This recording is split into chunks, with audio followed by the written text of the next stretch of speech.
Students, मैं आपको conversion के बारे में बताने वाला था।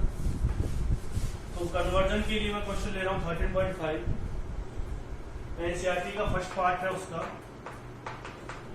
इथेनोइक एसिड से क्या बनाना है? इथेनोइक एसिड से आपको कन्वर्ट करना है मीथेन अमाइन। तो अगर आपको नंबर ऑफ कार्बन क्या करनी है? डिक्रीज करनी है। तो मैंने एक तरीका आपको बताया था, मैं आपको वो टॉपिक करवा चुका हूँ, हॉफमैन ब्रोमाइड रिएक्शन, यानी कि आपको अमाइड बनाना पड़ेगा। और अमाइड बनाने के लिए सबसे पहला टारगेट है, अगर इथेनोइक एसिड आपको दे रखा है, यहाँ पर नंबर हमें कैसे पता चला कि इसमें नंबर ऑफ कार्बन डिक्रीज करने की, इथेन से मीथेन बनाना है तो 2 से कितनी कार्बन बनानी है? 1। और कौन से ग्रुप से बनाना है आपको? कार्बोक्सिलिक ग्रुप से। तो पहले अमाइड बनाना टारगेट है आपको। तो अमाइड जो बनेगा वो जनरली किसकी हेल्प से बनेगा? अमोनिया और हीट की हेल्प से। तो क्या बन जाएंगे? अमाइड ग्रुप बन गए। तो आपने देख लिया कौन सा ग्रुप बना है, अमाइड ग्रुप बना दिया आपने। फिर मैंने बताया था कि अगर आपको अमाइड से अमाइड बनाना है तो कौन सी रिएक्शन करवानी पड़ेगी? Hoffmann bromide reaction.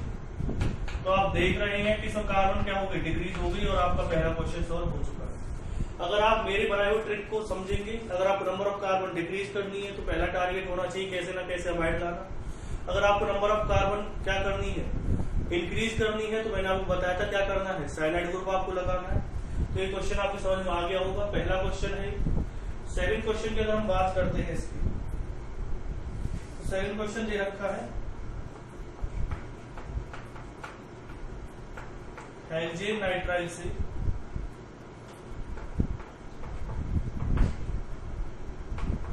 One amino pentane. तो हेल्जेन नाइट्राइल से अगर 1 अमीनो पेंटेन बनाना है तो एक चीज आप देखिए, हेल्जेन कितनी कार्बन है इसके अंदर? 6। इसके अंदर कितनी कार्बन है? 5। फिर वही टारगेट है हमारे लिए। मैं आपको बता देता हूँ नाइट्राइल ग्रुप कौन सा होता है, जो साइनाइड ग्रुप होता है उसे नाइट्राइल ग्रुप भी हम कहते हैं। हेल्जेन नाइट्राइल आपको बनाना है, यानी कि कितनी कार्बन लेनी पड़ेगी आपका जो टारगेट रहेगा इसमें नंबर ऑफ कार्बन का वो रहेगा 6 कार्बन। 1 2 3 4 5 और एक 6 कार्बन आपने ले ली। और आपको उसे किसमें चेंज करना है? 5 में। तो वो ये आपको क्या बनाना पड़ेगा? Amide group. तो आप कहेंगे सर इससे अमाइड ग्रुप कैसे बनाए? तो अमाइड ग्रुप बनाने का मैंने तरीका आपको बता रखा था साइनाइड ग्रुप से, इसलिए मैंने सभी चीजें पहले बता दी थी। जिन्होंने नहीं देखा तो गगनाथ नेगर की जो रिएक्शन है उसमें मैंने आपको बताया था पहले, हाइड्रोलिसिस ऑफ साइनाइड ग्रुप। तो इसमें अगर मैं क्या कर देता हूँ, वाटर डाल देता हूँ और किसके साथ रिएक्शन करवाता हूँ? H पॉजिटिव के साथ। तो क्या बनाएगा ये? CH3 CH2 CH2 CH2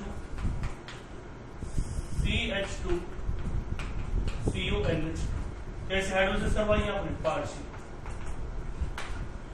फिर 1 2 3 4 5 और एक कितने हो गए? 6 कार्बन। यहाँ भी कितने कार्बन थे? 1 2 3 4 5 6। अब आपको कार्बन डिक्रीज करनी है तो वही रिएक्शन Br4TOH। क्या नाम आ जाएगा इसका? CH3 CH2 CH2 CH2 CH2 NH। तो कौन सा अमाइन बन गया है इसमें? इसमें आपने जो रिएक्शन करी है, कार्बन आपने डिक्रीज करी, Br2TOH आपने रिएक्शन करवाई, तो डायरेक्ट क्या बन जाएगा? प्राइमरी अमाइन इसमें बन गया है जो आपको बनाना था। ये कौन सा क्वेश्चन हो गया था इसका? Second question. अब क्वेश्चन नंबर कौन सा करना है? थर्ड। तो थर्ड क्वेश्चन भी देखिए।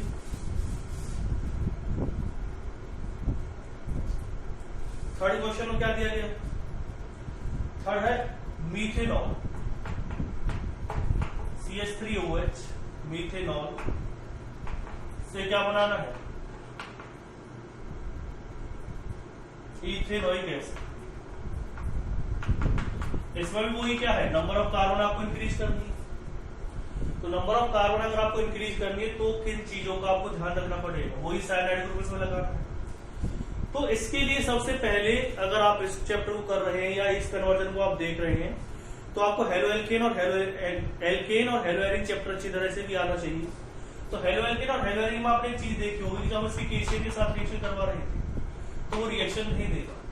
क्यों नहीं देगा? क्योंकि जो OH है वो क्या होता है? बैड लिविंग ग्रुप, क्योंकि ये स्ट्रॉन्ग बेस होता है, इसलिए बैड लिविंग ग्रुप है, इसलिए ये सब्स्टिट्यूशन रिएक्शन नहीं देगा, यानी कि OH नहीं हटेगा, OH की जगह पे CN नहीं लगेगा। अब आप में से बहुतों के माइंड में एक चीज आ रही होगी सर, तो फिर आप ये बताइए कि हम किस तरह से OH को हटाएं। तो OH को पहले आपको गुड लिविंग ग्रुप में चेंज करना पड़ेगा।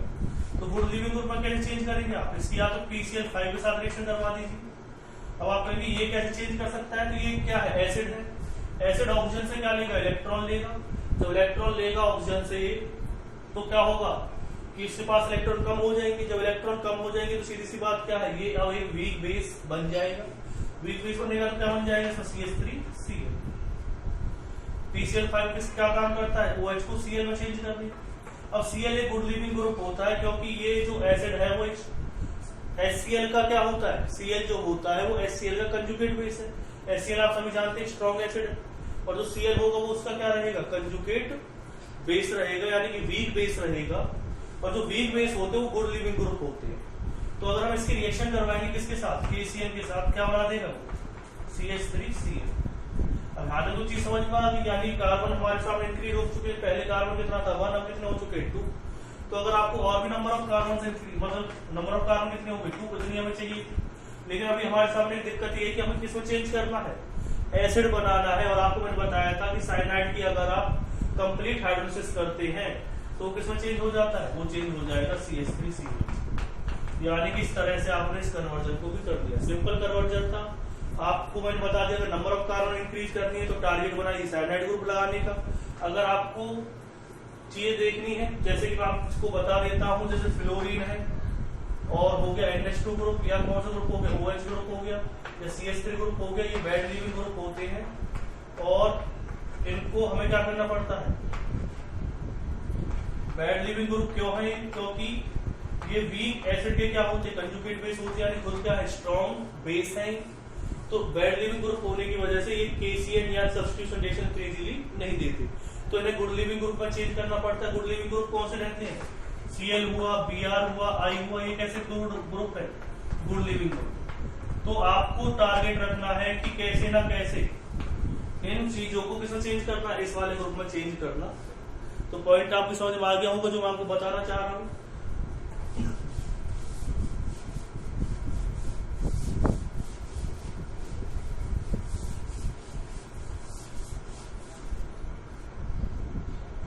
नेक्स्ट वन अगर हम बात करते हैं कि अगर किसी भी तरह से, अब फोर्थ क्वेश्चन करते हैं अगर हम 13.5 का,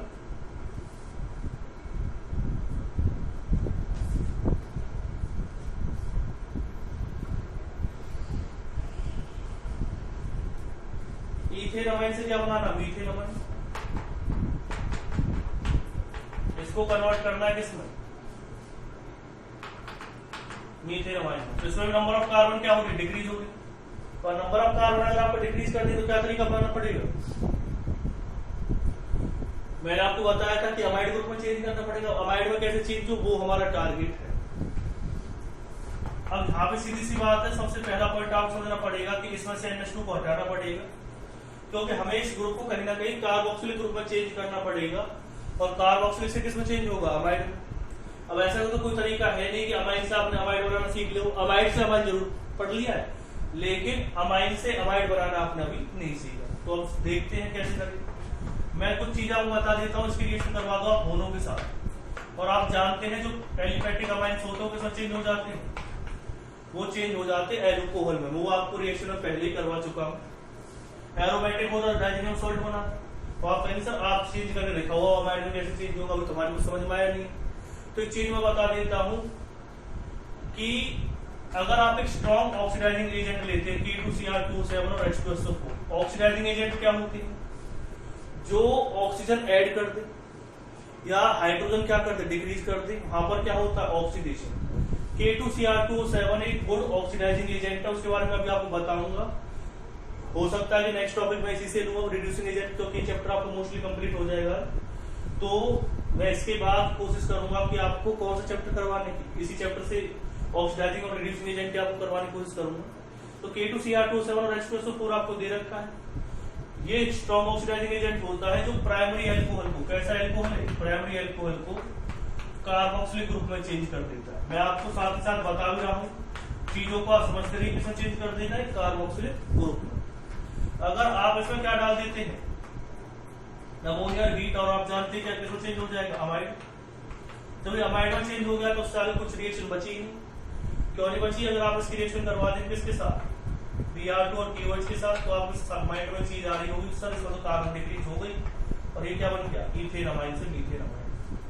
तो मैंने एक नया टॉपिक आपको बताने की कोशिश करी है, ऑक्सीडाइजिंग एजेंट। एक स्ट्रॉन्ग ऑक्सीडाइजिंग एजेंट होता है जो प्राइमरी अल्कोहल को इसमें चेंज कर देता है डायरेक्ट कार्बोक्सिलिक एसिड में। इसे आप याद रखें K2Cr2O7 और H2SO4। बाकी वही चीजें पुरानी है। तो आपका पहला टारगेट होना चाहिए कि अमाइन से अगर मतलब कि अमाइन से अगर कार्बोक्सिलिक एसिड बनाना है तो उसे पहले अल्कोहल में चेंज करें। और अल्कोहल के लिए मैं आपको अच्छा तरीका बता चुका हूँ, नाइट्रस एसिड यूज करें, फायदा उठाएं और क्वेश्चन को करके दिखाएं।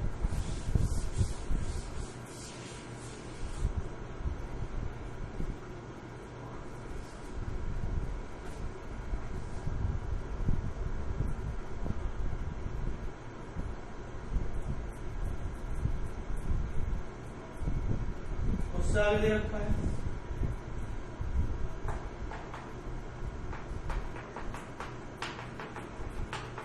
इथेनॉइक एसिड से क्या बनाना है, प्रोपेनॉइक एसिड, यानी कार्बन डिक्रीज करनी, इंक्रीज करनी सॉरी। और कार्बन इंक्रीज करने के लिए पहला टारगेट क्या होना चाहिए, अमाइन। अब आप एक बात कहेंगे सर देखो कार्बोक्सिलिक से तो हमने अगर कार्बन डिक्रीज करनी तो अमाइड मतलब कार्बन डिक्रीज करनी होती तो एक मिनट में अभी हम क्या बना देते, अमाइड बना देते और हॉफमैन ब्रोमाइड रिएक्शन करके से कर देते। लेकिन अगर आपको इसमें क्या करना है, इथेनॉइक एसिड से प्रोपेनॉइक एसिड बनाना है तो सही कहीं ना कहीं आपको इसमें नंबर ऑफ कार्बन क्या करनी, इंक्रीज। तो आप उससे कहेंगे सर उसके लिए तो आपने साइनाइड ग्रुप बताया था, तो आप बताओ कैसे करेंगे उस रिएक्शन को। तो मैं एक चीज आपको बताना चाहता हूँ, अगर साइनाइड ग्रुप लगाना है तो कार्बोक्सिलिक से तो मैंने आपको साइनाइड ग्रुप लगाया बताया नहीं, लेकिन एल्कोहल से अभी थोड़ी देर पहले आपने साइनाइड ग्रुप लगाना सीखा था जब एक गुड लिविंग ग्रुप बना करके। अब आपका टारगेट पहला है इसे एल्कोहल बनाना। तो फिर मैं बता देता हूँ लिथियम एल्युमिनियम हाइड्राइड जो कि एक गुड रिड्यूसिंग एजेंट होता है।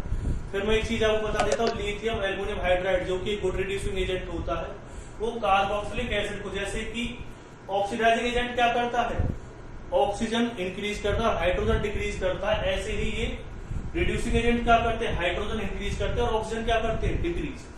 तो ये डिक्रीज करेगा तो किसमें चेंज कर देता है, कार्बोक्सिलिक एसिड को प्राइमरी अल्कोहल में। इसे भी याद रखना, लिथियम एल्युमिनियम हाइड्राइड एक स्ट्रॉन्ग रिड्यूसिंग एजेंट होता है जो कार्बोक्सिलिक एसिड को किसमें चेंज कर देता है, अल्कोहल में।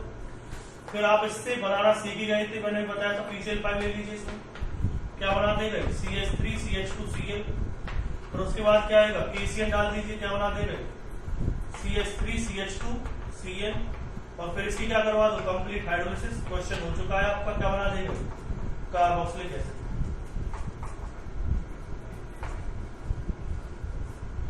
तो कन्वर्जन आपके सामने होते जा रहे हैं, सीखते रहिए, टारगेट बनाते रहिए। आप जानते हैं यहाँ पे हम KCl नहीं ले सकते थे, क्यों नहीं ले सकते तो आपको पता है। फिफ्थ क्वेश्चन भी हो गया इसका।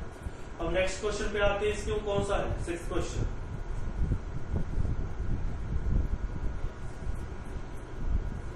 मीथेन अमाइन से इथेन अमाइन।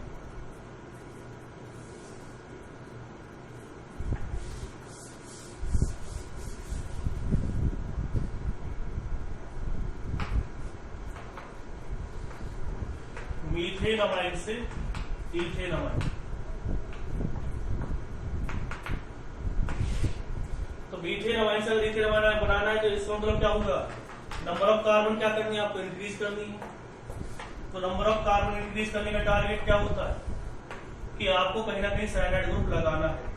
अब अगर आप मुझसे कहें कि सर साइनाइड ग्रुप कैसे लगेगा इसमें, तो आपको पता ही है कि इसे आपको एल्कोहल में बनाना पड़ेगा, क्योंकि एल्कोहल से आप साइनाइड ग्रुप लगाना सीख चुके हैं। अब आप कहें सर एल्कोहल में कैसे चेंज करेंगे, तो उसमें बताना कोई बड़ी बात नहीं है, होनो यानी प्राइमरी एल्कोहल किसमें चेंज कर देता है, एल्कोहल में। फिर क्या यूज कर सकते हैं आप, PCl5 क्या बना देंगे, CH3Cl। और अगर आपको कार्बन क्या करनी है, इंक्रीज करनी थी, साइनाइड ग्रुप लगाना है, तो एक चीज और बता देता हूं मैं आपको, लिथियम एल्युमिनियम हाइड्राइड। तो लिथियम एल्युमिनियम हाइड्राइड क्या करता है, पॉइंट मैंने आपको कुछ बताई है, कार्बोक्सिलिक एसिड को किसमें चेंज कर देता है, CH2OH में, ये मैं आपको लिखवा देता हूँ। और साइनाइड किसमें चेंज कर देता है, CH2NH2। जैसे यहाँ पे RCl दे रखा है तो आग लगा देगा, यहाँ भी आग। तो ये चीज आप ध्यान रखिए। बाकी मैं भी आपको डिटेल में बताऊंगा लिथियम एल्युमिनियम हाइड्राइड के बारे में। तो ये पॉइंट मैंने आपको बताए हैं, इसे समझ लीजिए, कार्बन कैसे इंक्रीज।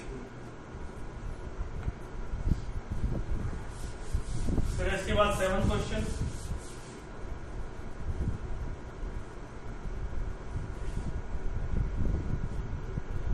क्वेश्चन, क्या दे रखा है, नाइट्रो मीथेन से बनाना है डाई मेथाइल अमाइन।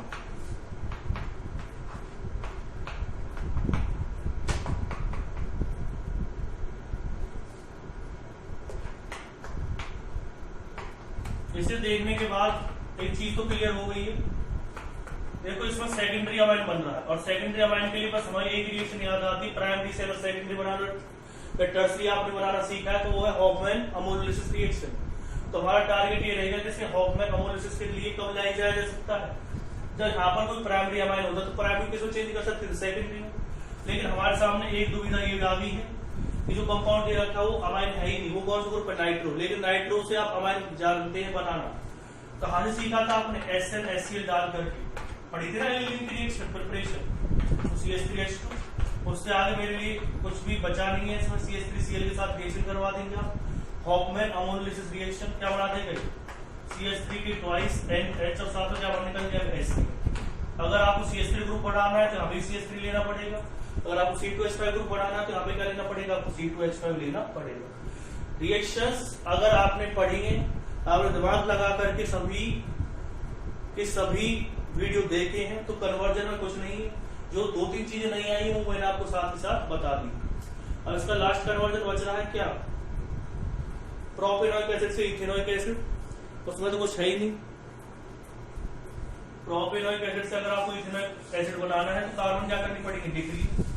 इस क्वेश्चन को करो और मुझे बताइए अपने रिव्यू कैसे किस तरह से क्वेश्चन होगा, और कमेंट करके इस क्वेश्चन को बताइए जो लास्ट पार्ट है 5th क्वेश्चन का। Thank you students.